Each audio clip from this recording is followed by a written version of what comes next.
行動支付是愈來愈普遍，嘛，互詐騙集團利用來騙錢。都有真濟民眾哦，因為甲網絡付錢的條碼翕落來，轉鋪出去，損失真濟錢哦。今仔賣個騙啦，咱就要請有心來幫觀眾朋友破解這款上新型詐騙的出路。是主播，即馬真濟人哦會用手機來付錢，也詐騙集團的上準一點。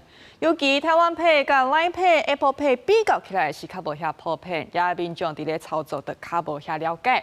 也台灣 Pay 如果是政府落去推動、落去整合，就去互詐騙集團摕來利用。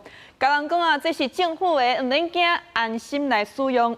也歹徒就佇咧社群平台啊送好康的，親像講一個演唱會的門票。互你摕免錢的，就是要啥人來點連結，也這個連結點落哦，就會出現講口座有個樣，也歹徒就會假做客服人員，要求人加入自己的 LINE 客服，引導人開 LINE 的派對功能。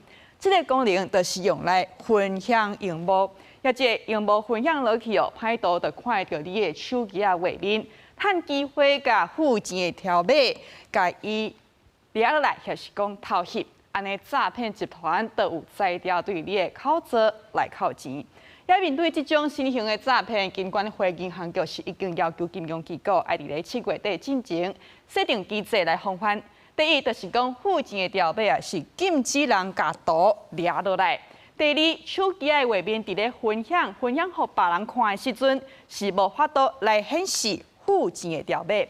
第三，這個付錢的條碼效期是對3分鐘減到1分鐘，就是要來壓縮這個車手入錢的時間。不過，上界重要的是講，咱唔通分享手機的畫面互人看。有人要求講啊，真需要你的付錢的這條碼，擺明是詐騙，唔通甲這個付錢的條碼交互別人。